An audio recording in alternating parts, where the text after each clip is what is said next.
Welcome back to this special edition of InfoWars Nightly News. Special because we've got one of my favorite guests, always intriguing and thought-provoking, David Icke. He's out in Hawaii. He's speaking this Saturday, and he's got some interesting observations. He's being protested. Groups don't want him to speak. I also, just before we went on air here, brought up any TSA adventures he's had. He's going to discuss it all. And then I'm going to talk to him about the New World Order throwing everything in our face. They're now admitting that they don't just have life extension technologies, they have age reversal systems. They're admitting that, oh, your appliances do have hidden tech in them to spy on you. Why are they throwing it all in our face right now? I have my own ideas, but we'll get David Icke's take on that. But he is visiting now here in the 50th state, Hawaii. David joining us via audio Skype. Great to have you, David. Cheers, Alex. Well, how was your trip out there? What's your view on the TSA? Well, it's 3 quarters around the world for me, so it was a long trip. But I did experience the TSA 1 or 2 times already, both in Los Angeles and then moving around the islands here. And you know, it was fine. I had to pat down and got through and all the rest of it. But what shocked me, Alex, and what just shocks me every time I come to America, and indeed, some other countries that have these full body scanners, is to stand there in the line, shoes off, belt off, all this stuff. And while that's going on, you're watching parents take the children through these full body scanners. It is extraordinary. And, we can discuss various definitions of child abuse, but I would say that the ignorance of subjecting your children to this radiation every time they go through an airport with no question, come on, honey, quick, there you go, and all this stuff, no question, no thought, no question about what the effect on the child might be. And of course, radiation has a greater impact on children for various genetic medical reasons. It's just extraordinary to me how asleep people can be. And people talk about ignorance being bliss. Well, ignorance is bliss, but only for a while, because ignorance always catches up with you. And ignorance of this the impact of these radiation scanners is going to catch up with enormous numbers of people. The frequent flyers, which of course you have so many in America, they are picking this stuff up all the time, day after day after day. And the cumulative effect is going to be devastating. But how parents can just allow that to happen to their children is just absolutely extraordinary to me, beyond words.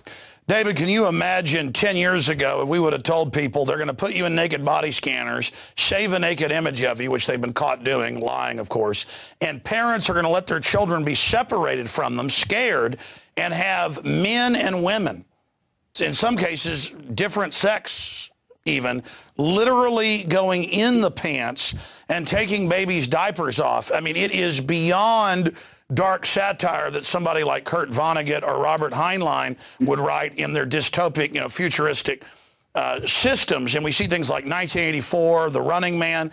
All of this is really being used as a template. And they've had top psychologists point out, as you know, that this groping universally, not just in the U.S., but in England and other areas now, is training children to have people touch them in a way that previously, you say, stranger danger, bad man, bad woman, don't touch me. This is literal pedophile training, and they know exactly what they're doing. And now the TSA is ending up out on the highways of America and just demanding that they get in our comfort zone.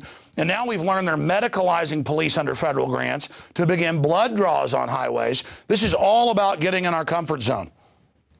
Yeah, I mean, you look at that, and then you look and you ask a similar question. A few months ago, say, the start of 2011, would we have believed that elected governments in Italy and Greece would be by now replaced by technocrats, bankers who've never seen a ballot box in their life?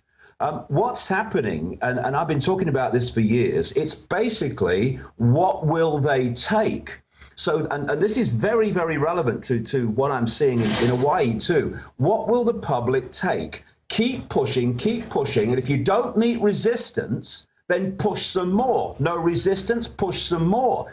This is why people have got to understand that this is where we are now, is not where it's due to end. It's just the latest stage on the road to where they want it to end. Now, ladies and gentlemen, at what point are we going to resist in big enough numbers to make the resistance effective? Are we going to wait until there's a knock on the door and the truck's outside for the concentration camp? Do you think we might resist then? What about when they take your children away because there's an emergency and force you to work doing whatever job the government says, that takes over your transport, that takes over the airwaves, that takes over the energy supplies, that takes over your home? At what point are we going to say enough in enough numbers to be effective and make a difference? Because that's the question people have got to ask. We have got to, I would suggest, Alex, move in terms of people are understanding of the conspiracy and awareness of the conspiracy from the point that most people once were, where they're completely ignorant of the fact there is a conspiracy. And then, thanks to a lot of work by a lot of dedicated people, that information has started circulating in very, very large amounts. And suddenly we've moved to another stage with a lot of people where they're now standing on the other side of the street, and now they're aware enough of the game to watch their own prison being built. So, I tell you what they're going to do next. Oh, I told you, I knew they'd do that. Now, we've moved from not knowing the prison is being built around us to seeing it being built around us, but it's still being built around us. So we need to cross the road and start engaging with it in large numbers, get organized. You're right.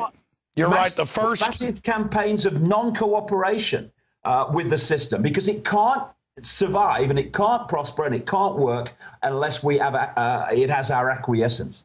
Well said. First, we've got to get people awakened, and we're deep into that process now. Then we have to get people to take action, and the system knows that we're entering that phase. But dealing with the issue of the awakening, when you were speaking about the takeover of infrastructure, the takeover of media, the shutting down of free speech, this is happening everywhere now. And what you were mentioning was the new executive order Obama just signed 2 weeks ago. Similar things are being done in the Euro. They're appointing the leaders now. The Economist magazine, the Financial Times of London are saying it's good to have appointed leaders. So there's this attempt to now hide everything in plain view, but I don't see it working. Take the shooting of the poor Jewish children and the commandos in France. It came out day one, and now it's even the Jerusalem Post and Italian newspapers, that the guy was working with French intelligence. He was protected. Somebody else videotaped it. The whole thing was staged to get Sarkozy in. I mean, now it isn't taking months for that to come out. It's immediately coming out. It's a false flag. Now it's coming out the Hatari militia weren't planning attacks, and it was all a setup. And the judge did the right thing and is saying drop the charges. A crisis point is being reached, and I see the system trying now to kind of hide things in plain view. They've gone from denying it to hiding it in plain view, and I see some people out there that say, oh, there's no hope, oh, the elite are invincible. I'm finding the opposite. I'm finding that when we do get off our knees, as your last book was called, that all we have is power. All we do is win if we don't care about the ridicule. It's almost like a spiritual thing, that if you give into the ridicule when you're called a conspiracy theorist for questioning known liars, then somehow, that gives power to the other side. But when you know you're telling the truth and speak out against it and take action, it's having incredible things. I want to get into your experience in Hawaii, because you said before we went on air, you want to talk about this point of nowhere to run. But before we do that, why do you think Petraeus has come out and admitted what we've known for a decade, that all new appliances have tech, data over power line, listening, watching, Google watching, beyond 1984, cell phones, toasters, clock radios. They're now admitting life extension and life reversal that the elite have, that cloning for decades. Speak on those issues as we get into more. Why are they suddenly trying to hide it in plain view? Well, I think a number of reasons, and in a way they're almost always psychological, because this is a mind game. The few cannot control the many physically. They can do it. You can do it in small areas with tanks in the streets and soldiers at the door, but you can't do it to 7 billion people. There's not enough of you, even when you recruit your law enforcement from the target population, which there's so few of them. That's what they have to do. So it's a mind game. It's a psychological game. I think there's two things going on here. On one level, the more that they're telling us it's happening, the more people are getting used to it that aren't aware of the implications. And also, the more they're saying, see, we have all the power. We can do what we like. And on that level of psychology. But on another side to it, and I agree with what you've just said in relation to this, I've been saying for years that there's a race going on. There's no question that the world is waking up. No question. I mean, last year I did 45,000 miles in the air, 1.5 times around the world, country, continents, of many different and various kinds. This wake up is universal. It's planet-wide. And they are now desperate to get the control structure in place before enough people wake up, see it, and then cross that road I've just been talking about, cross the street, and bring the house of cards down. Because it is a house of cards, because we, humanity, asleep humanity, are holding the house of cards together. That's why it's standing up there. And so there's a race going on to get as much control, surveillance, external manipulation of our minds, which is what these smart meters and smart grids and all this other stuff is about, before the wake up is fatal to the control system. And so they're racing and racing and racing on. And what they're doing, because they're racing on so fast, is they can't hide it anymore. They're having to bring it in so fast. They can't be in any way subtle like they were before and covert and hiding it. So we're seeing it. Not only that, the more that people awaken, the more they see it, what they wouldn't see before, what these people could have got away with like 10, 20 years ago, which would have been off the radar of the vast majority of humanity, is now on the radar. You know, shows like this and people who have been putting this information out for the last 20 years, what they're doing is they're bringing the subliminal to the conscious mind. And this is having a massive effect in people seeing things they couldn't see before. If you look at a subliminal advertisement, you won't see the subliminal messages and images in it overwhelmingly. And then when somebody points out where they are, every single time you see that advert forever, the first thing you see are the subliminal images and messages you couldn't see before. Why? Because the pointing them out has brought them from the subliminal below threshold to the conscious mind, and now there's no hiding place for them. And this is another reason why it's becoming more blatant, because it is more blatant, but it's becoming more blatant to the observer because we're now seeing what we couldn't see before. Where, if you like, our radar is picking it up as it wasn't before. People are awake. They're now more conscious. So it's not just that it's more blatant, it's that we are now more awake. Now, expanding on that, you probably haven't had a chance to see it yet. For months, everybody was bringing this up to me. They'd read the books. It's a bestseller up there now with Harry Potter. The Hunger Games. Well, I finally saw it, David, and it is 100% Agenda 21, directly out of the UN Biological Diversity Assessments, with a super high-tech elite of less than 1% in armored walled cities, within controlled cities, monorail, exterminated 90% of the population, the rest of us living in feudal squalor, basically kept at a subsistence level, and this high-tech false reality that they're building, and gladiatorial games and human sacrifice of children. Now, you and I know, studying this, that's all the ancient cultures, that's what this dark force builds.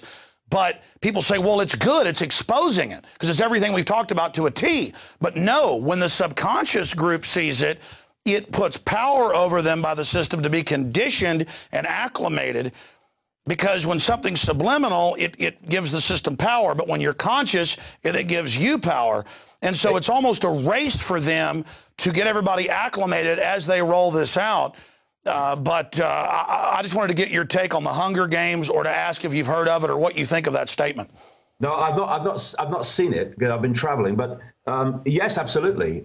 See, once you start to realize what this reality is, a lot of things start to make sense, because these people in the shadows, deeply in the shadows, they know what reality is, and therefore they know how to manipulate it because they know how we're interacting with it. And if you look at the so-called solid physical world, it's not. I mean, quantum physics can point this out very simply. It's an illusory physical reality, which is actually holographic. And the base foundation of this reality is waveform information fields, which are decoded through what I call the biological computer, because that's how they see it. To these people, you talk about the mice and stuff, Alex, earlier.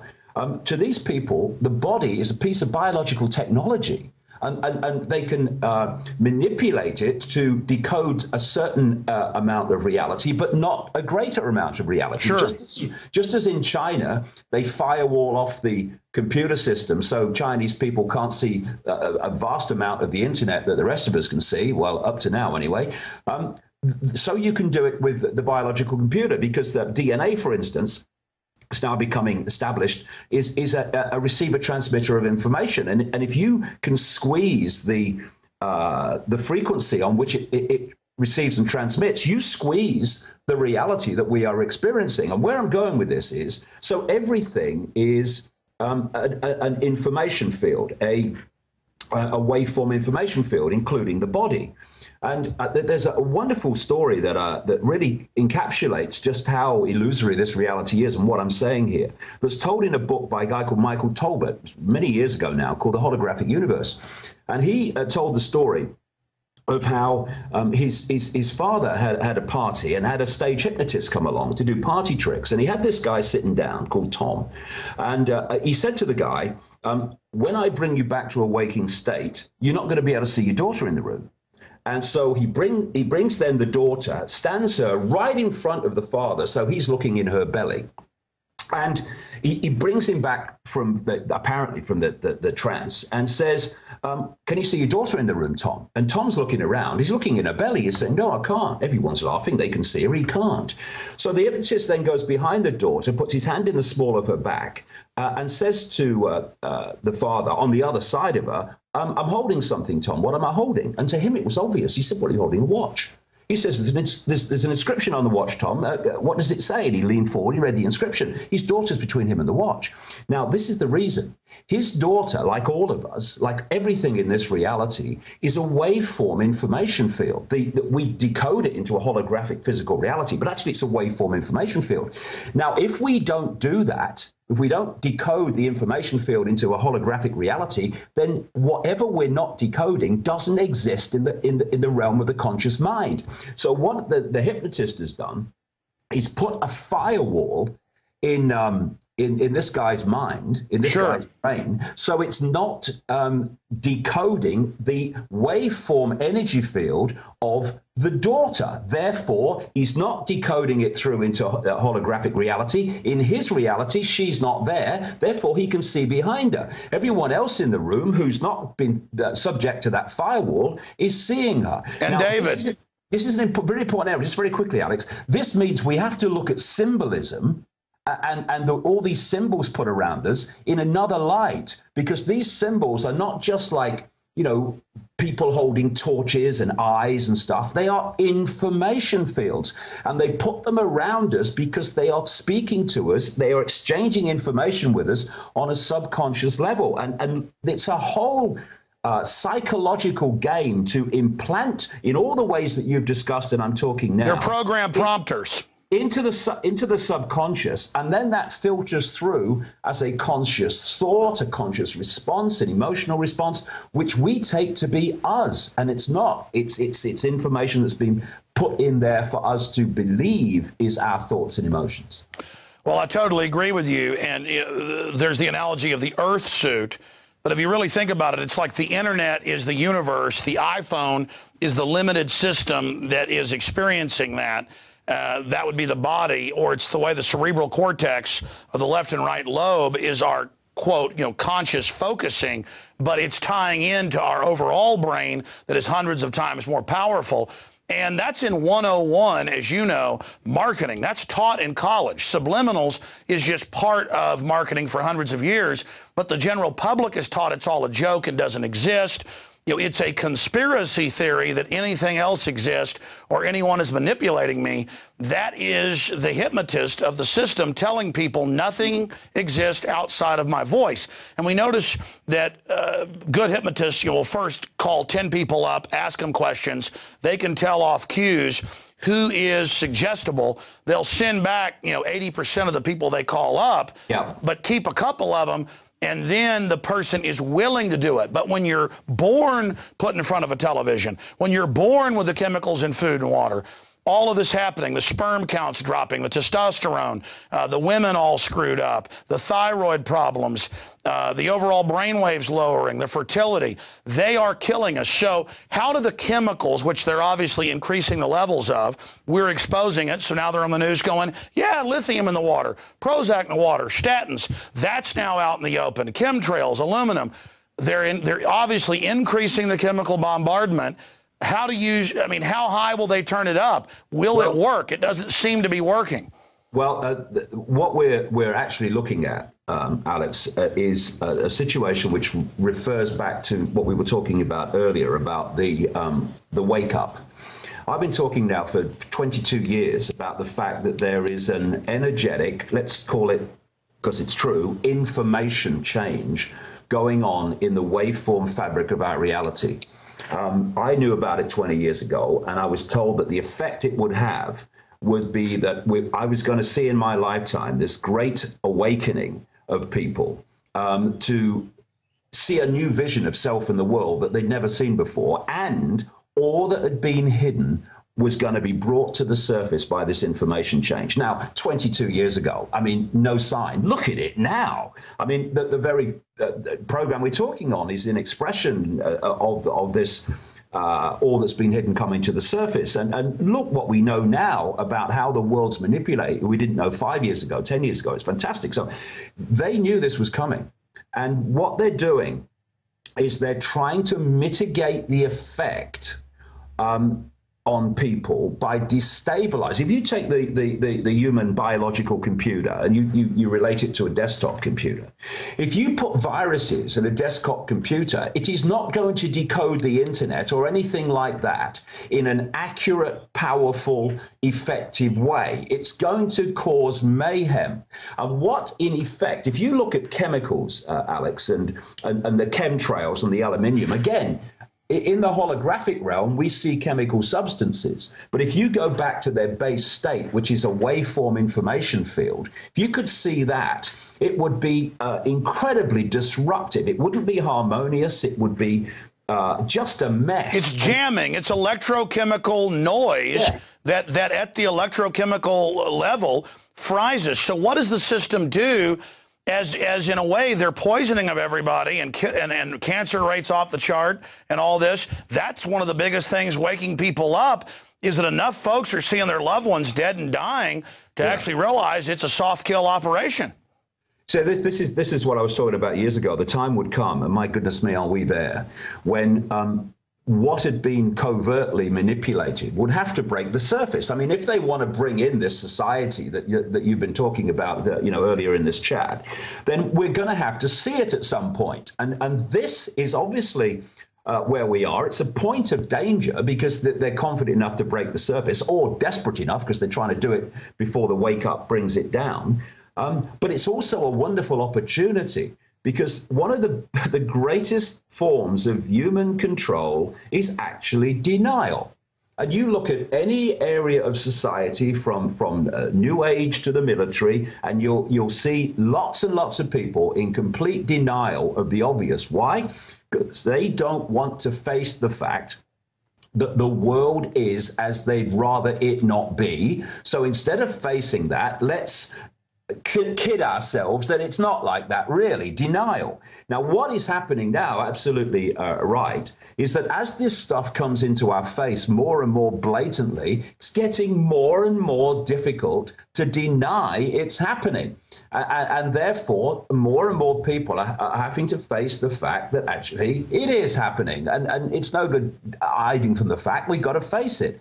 And so it's a time of great opportunity as well as a time of great challenge. And I would speak at whole life expos and stuff like that when I first came to America. The only people interested in me talking, what would be called the New Age arena, and they'd put me on right at the end of the day in the smallest room when everyone had gone home and there was no one there, because I was the strange man talking about conspiracy.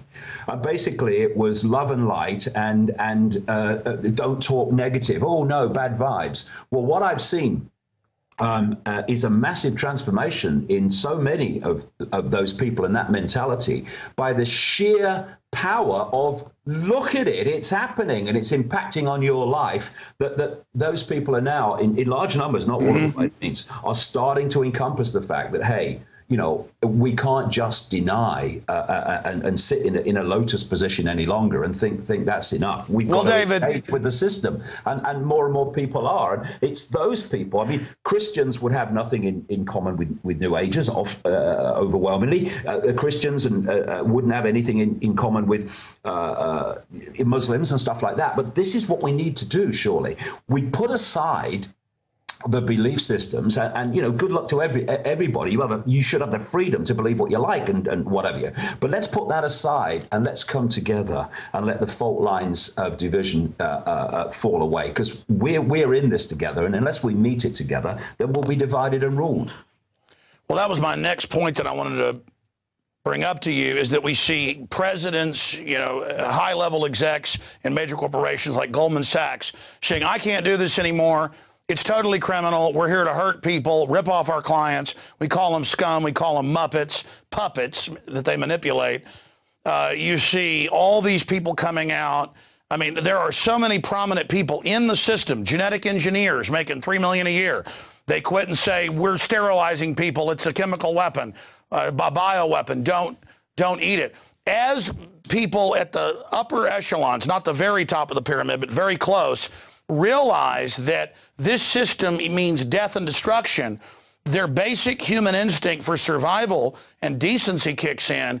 And I'm just seeing an explosive awakening within the elite itself, or the highest levels that serve the system. Are you beginning to see that as well?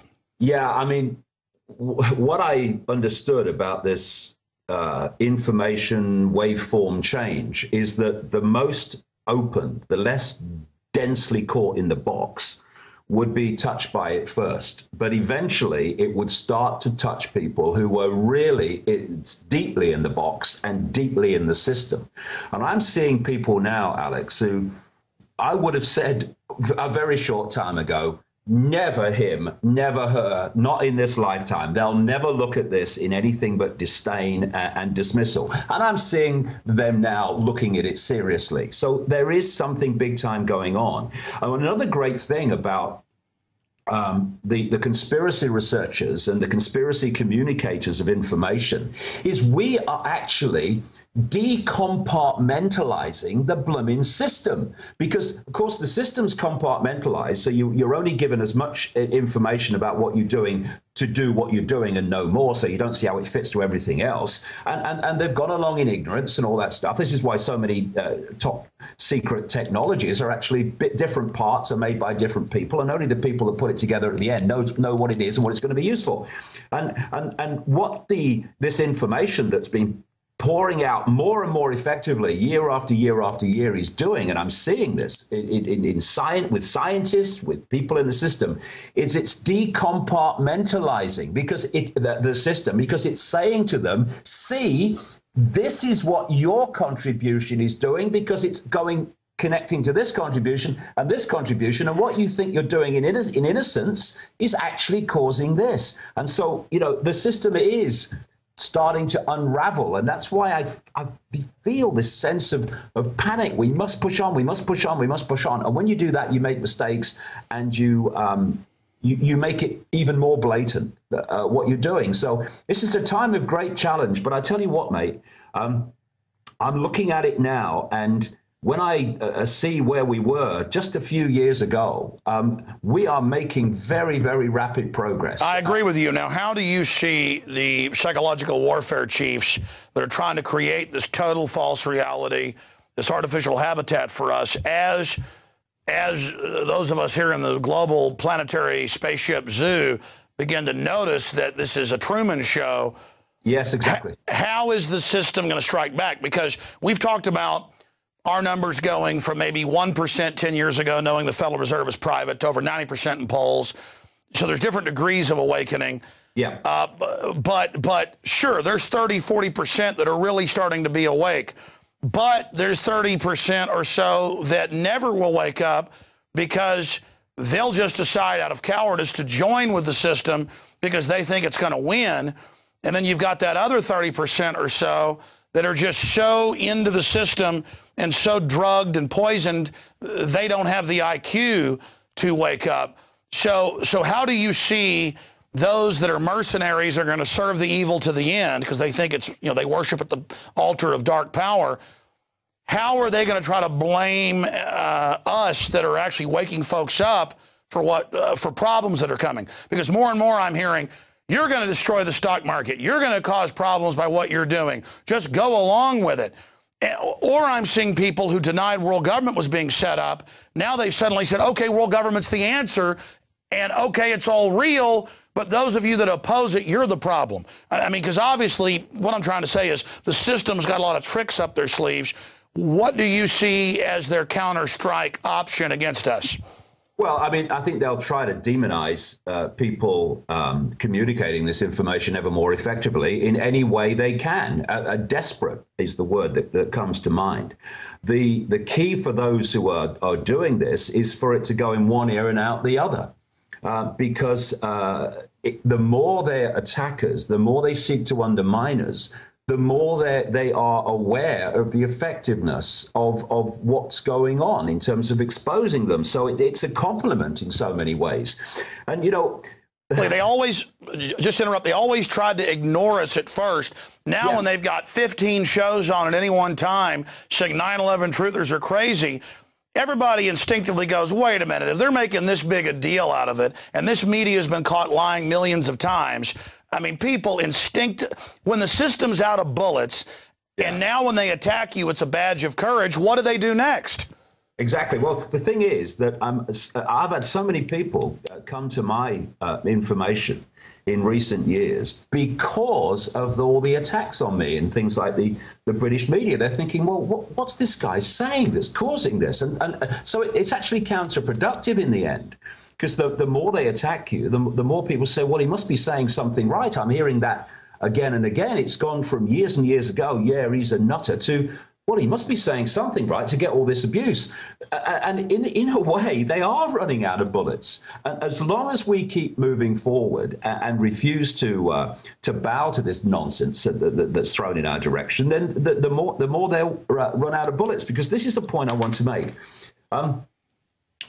We are consciousness having an experience through a biological computer called the body mind, which allows us to experience a certain range of frequencies that we call the physical world. Now, the stadium in which these people are running their control system is body mind, and it has a frequency range.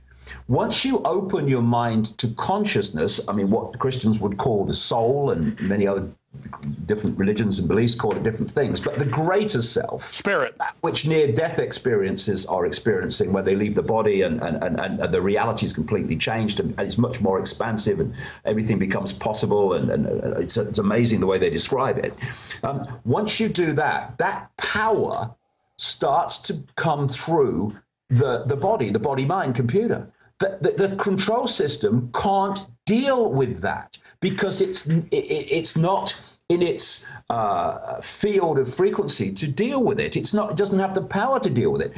When you look at the system, Alex, you look at the society and the way it's structured, it's systematically structured to do this, to pull our point of attention, i.e. our sense of perspective, who we are and what's happening in the world, into the five senses, into their stadium. This is what they're manipulating. And when we're in five sense reality alone, then we are playing away from home. And we can only perceive self and the world and world events through the five senses. Well, here's an example, David.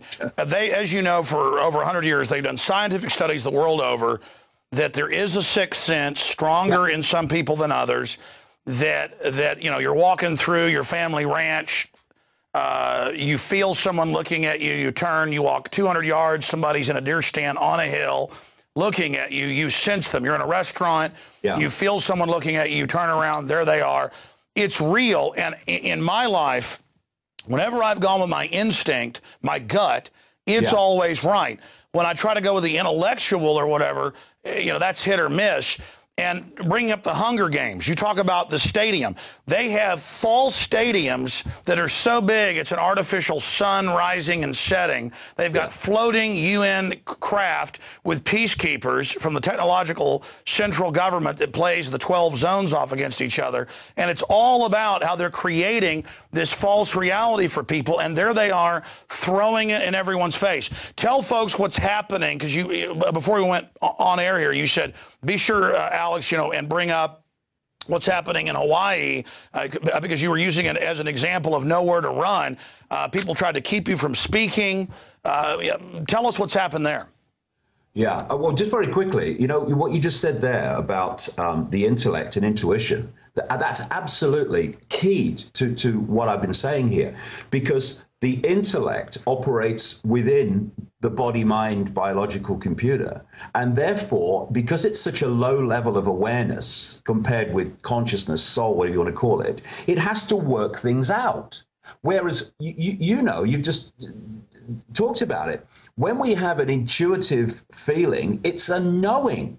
It's a knowing. You don't have to work it out or explain it. You just know. Why? Because that's coming from that which is beyond this manipulated reality, and that can take you through the maze in the world that's been created for us, that the intellect has got no chance of doing. And that's the way home, that for me.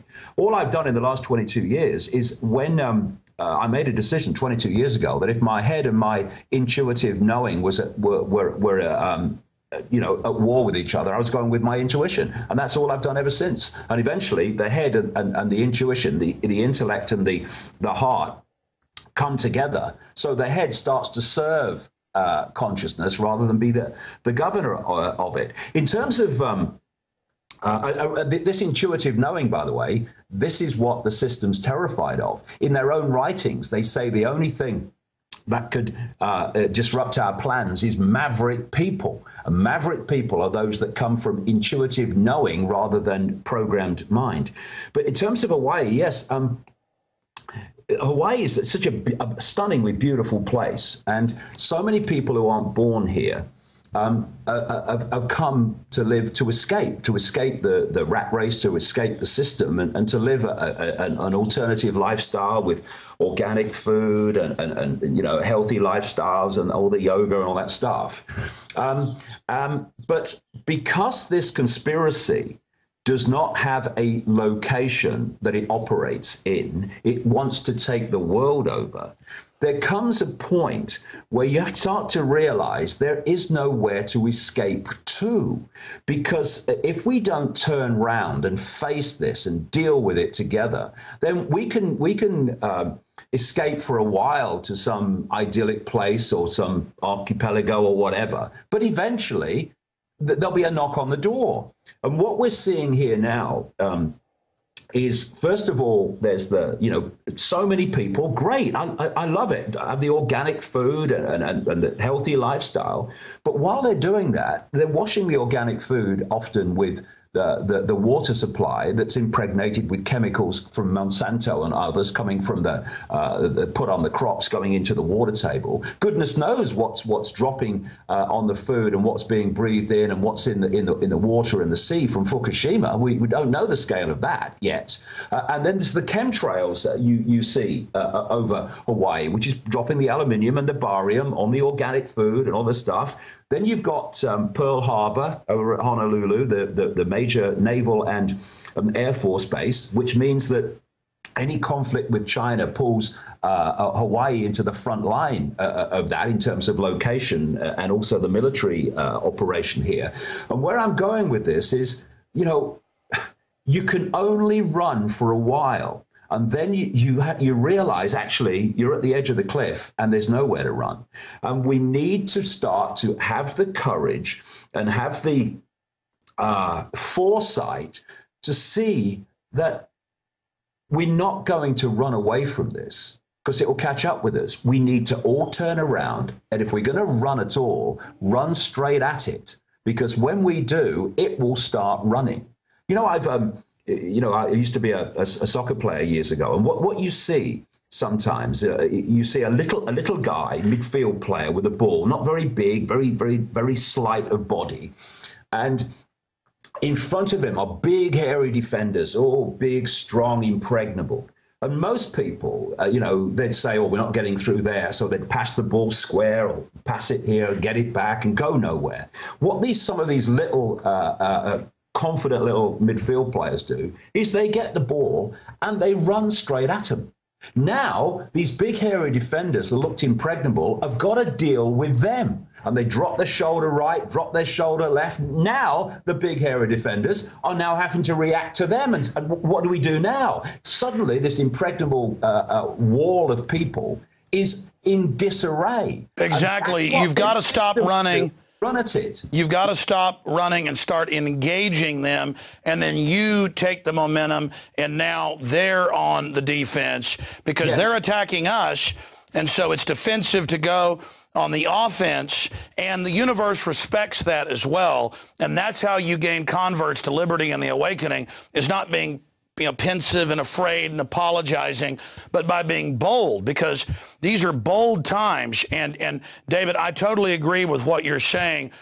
So many people call me and they go, "Oh, this is real. I checked it out. It's true. How do I hide and protect myself? Or how do I get a bunch of guns and food and just wait for the end?" And it's not bad to have guns and food to protect yourself, but that's a small insurance backup. The real insurance is engaging aggressively and not acting scared, because you're the good guy. You're the good lady. You're the people out there warning people. You've got an incredibly important mission. And when you do go at it from that perspective, because that's what I've always done, that's when you have the real success. People call me and say, "Well, how do I get out of the system and not have them track me?" The point is, you say, "Hey, criminals, I know you're tracking me because you're crooks and you are afraid of what we know about you. It's not that I'm scared you're tracking me. It proves that you are criminal scum." People say, "Man, you must be paranoid." No, I'm not paranoid. I'm aware. People say, "Well, don't be negative." No, I'm incredibly positive by facing the facts, so we have a real chance of addressing this and dealing with it. And this is such an important point. This is such an important point. I'm sick of hearing people say, "Oh, you're frightening people. Oh, no, it's negative." Knowledge is never negative. Knowledge always empowers, no matter what knowledge it is, because it's giving you a greater fix on the situation we're facing.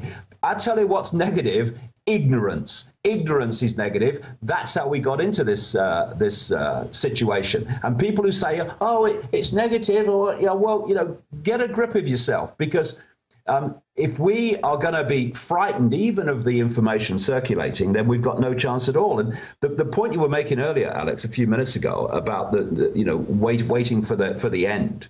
Now, this is a point. Now, we can stockpile food and sit there waiting for the knock on the door, or we can start going at the system, and the knock on the door will never come, because the system won't be there to do it. This is what we need to do. We've got to start running at them, running at the system, ceasing to cooperate with it, ceasing to be intimidated by it. And we'll be amazed The power that this system has over humanity. It's persuading humanity. He has power over them. It's a mind trick, a mind game. And when you run at these people, you realize actually it is just a figment of people's imagination. The power is not there. They just want us to believe it because then we'll acquiesce to them. Yeah, there's a lot of people out there that say, oh, Alex Jones, David Icke, they're saying we've got hope. We don't have hope. And the information they're putting out can be accurate on issues, but this idea that we don't have hope and don't have power, in my own life, I don't have the skills that a lot of other people have, but I've reached 15 million people a week, literally, through XM, AM and FM, internet, YouTube, all of it. 15 million is a conservative number. And I know there are people smarter, more talented, everything, but I, my whole life, have always run at them. When somebody challenges me, I don't understand reverse just because it doesn't feel right. And if we can just get people to realize, I'm always looking for other leaders. I'm always looking for people to build up, to go at the system.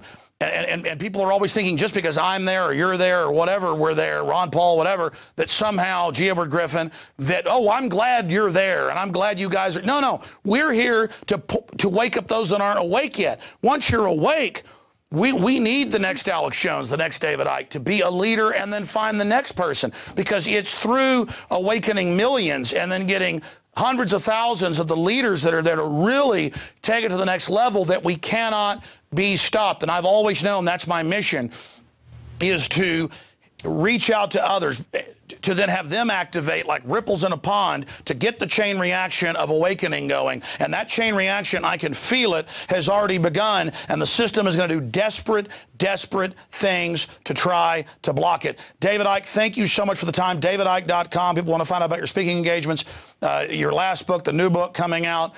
Tell us a little bit about that, and then I have one last question for you. Well, the new book's called Remember Who You Are, and it's a multi-level book about the nature of reality, the nature of the human psyche, and hard names, dates, places, uncovering of what's happening in the world in terms of daily world events, and what the gender is and all that stuff. But it's called Remember Who You Are for the very reason, Alex, that we were talking about in this chat. We need to remember that you are not Alex Jones and I'm not David Icke. They are names for our experience. We are not our names. We are not our job. We are not our income bracket. We are not our race. We are consciousness having those experiences. And when you remember that, then this incredible power comes into your life, which is just the greater you expressing itself because you've opened your mind and let it in. And then what we call miracles become possible, including what many people would see as a miracle currently, which is bringing this control system down. But it will come down. It will come down. Consciousness will bring it down because it is built on mind. And consciousness and mind are like the sumo wrestler and the two-stone weakling. The event in Hawaii on Saturday is on Maui, and I'll be talking for 9 hours over the day with about 1,500 images, connecting the dots across all these things. It's so important now that people stop seeing things like love and spiritual things as concepts. They have to become actions. If you are at the side of a river and a child falls in the river, you don't sit on the bank sending out love to the child, do you? You jump in the river and express love by pulling them out. Well, we need to take it from the theory to the action, and then we'll get somewhere. Beautifully said. A question I get constantly is, it's twofold. Here are the two questions. Why are you, Alex Jones, David Icke, Ron Paul, still alive, people like that? Why are you still alive, A? And B, at the very highest level of human control on this planet? And, of course, the elite believes they're interfacing with these dark entities. And that's what all the religions say. But the point is, and then when you say it, though, you're kooky and bad because you have a different angle on it, according to the mainstream media. Why are we still alive, A? And then B, at the human level, what is the highest secret society order? Who is the most evil person on earth? Well, on the second, I don't think we know, because they don't put themselves on public display. I mean, I think at the core of the core of the core, where I say they directly interact with these entities that are described in every ancient culture, and every religion has them: demons, archons, jinn, whatever you are. They don't put themselves on public display, but the House of Rothschild is absolutely right up there, and they are a major influence, and what they've done brilliantly through the 20th century to now is taken the in-your-face control. They've increased their control, but they have hidden it so that the Rothschilds are a kind of a faded force. They're not. They're right up there. And I love the thing, Alex, about are we still? Why are you still alive? I mean, what ultimate defeatism? People said to me over the years, if you were genuine, you'd be dead. All right, so the only genuine conspiracy researcher is a dead one, right?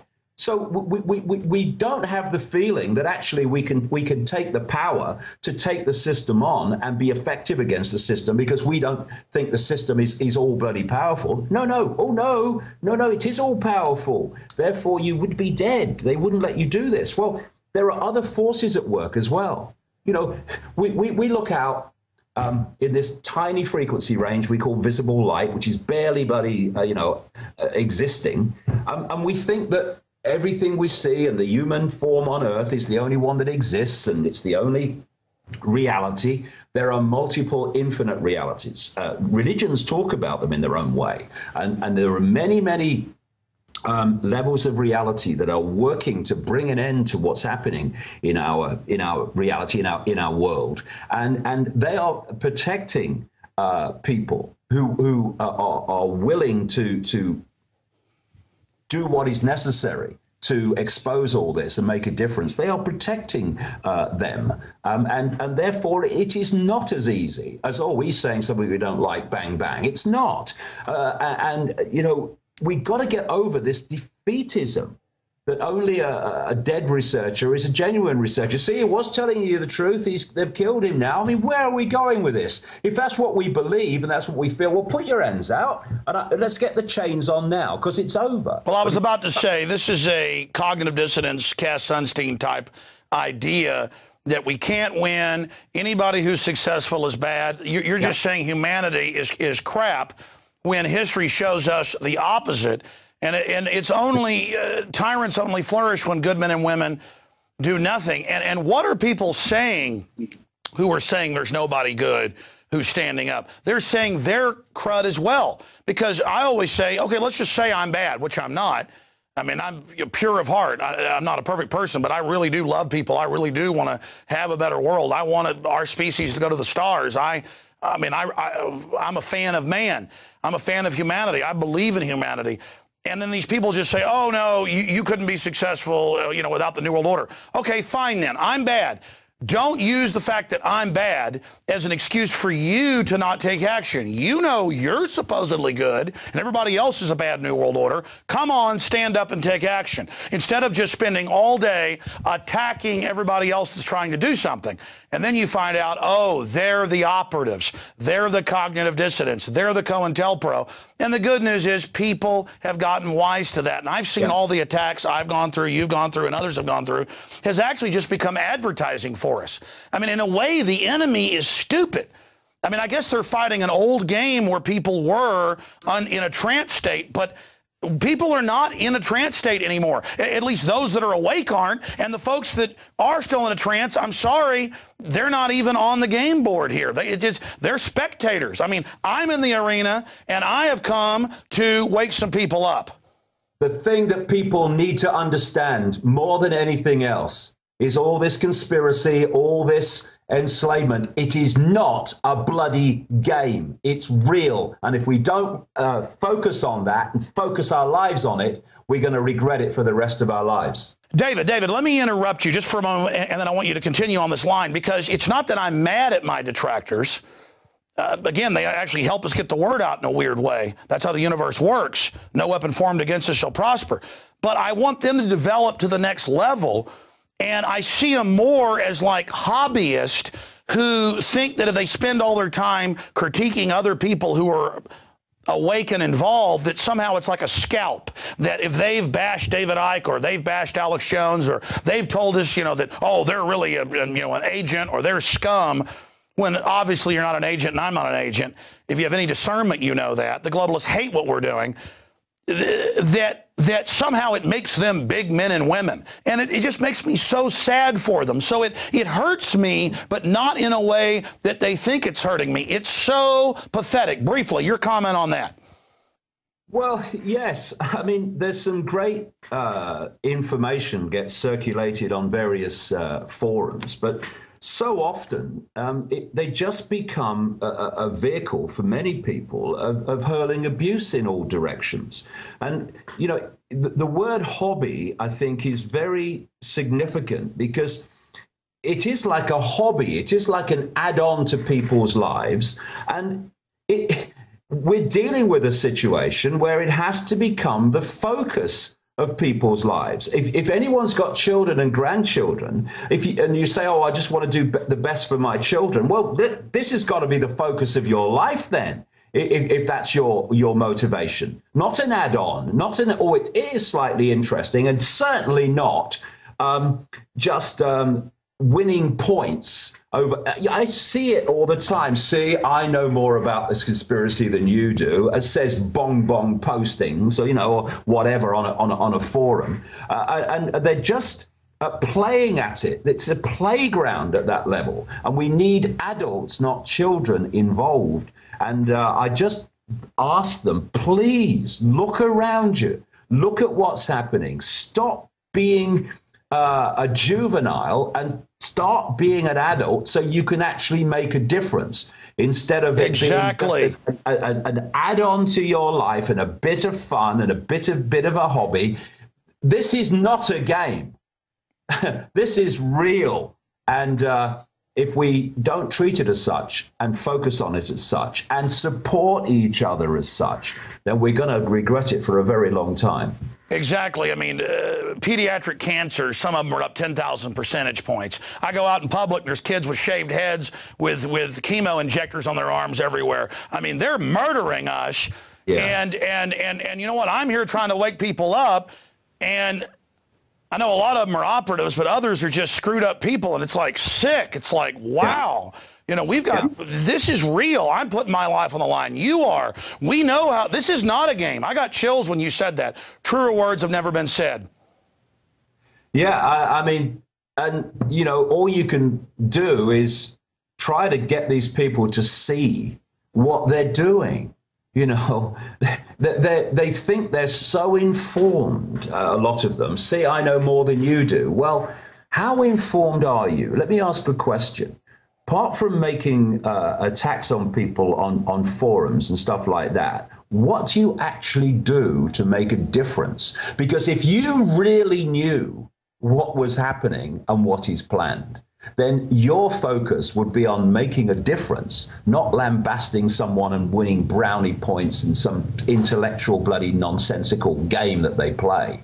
You would see that we have to focus on this and make it the focus of our lives. David, so if you're not doing that, don't tell me you understand the conspiracy, because you clearly don't. Exactly. I mean, I'm throwing everything I got against him, and I feel like dirty rags that I'm not doing more.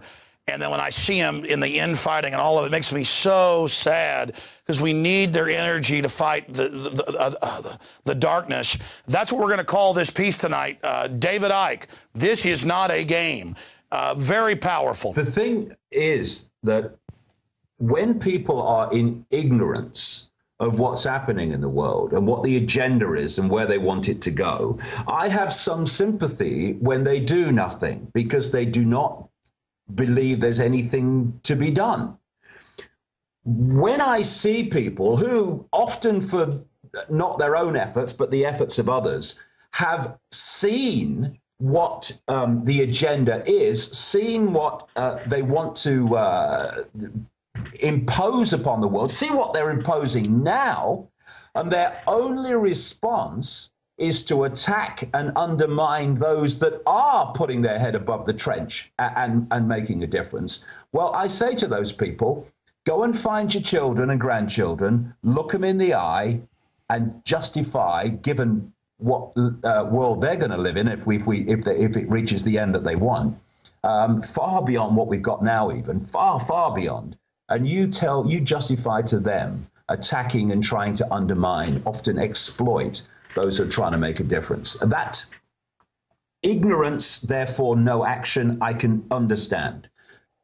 Knowing what's at least a good part of what's happening and then seeking to undermine those who are trying to expose it, that turns my stomach. And one day when they wake up, it will turn their own. Yeah, it's bad luck. My gut just tells me those people have no idea what they're buying into. Because when you know the truth and decide to join evil, that is the ultimate sin. David Icke, our interviews just get better and better over the years. And I know you're a busy man. I appreciate you joining us every few months. And I look forward to having you back on soon, davidicke.com. I have to say, I've been saying this every interview in the last few years, but this is our best interview so far. I mean, be honest, in your gut, don't you feel like this is the best interview so far? Well, I think, Alex, that what's happening is we're all learning more, we're all becoming more aware, and therefore, you become closer and closer to understanding what needs to be said and what needs to be done. And, we must go on doing that.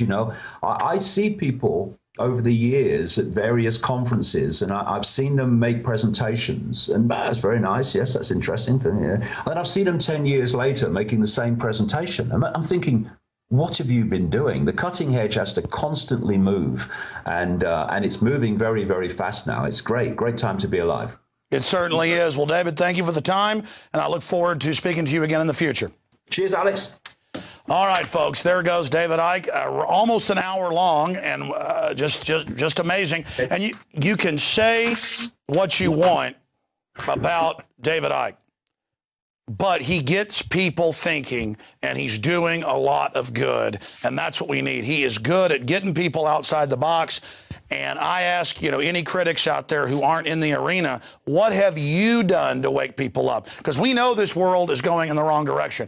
Great job to the crew. Another extended edition of InfoWars Nightly News. Lord willing, we'll see you back here tomorrow night, 7 o'clock Central, and I'll see you on the radio 11 a.m. Central for the radio show, Infowars.com, PrisonPlanet.tv. Until then, bon voyage.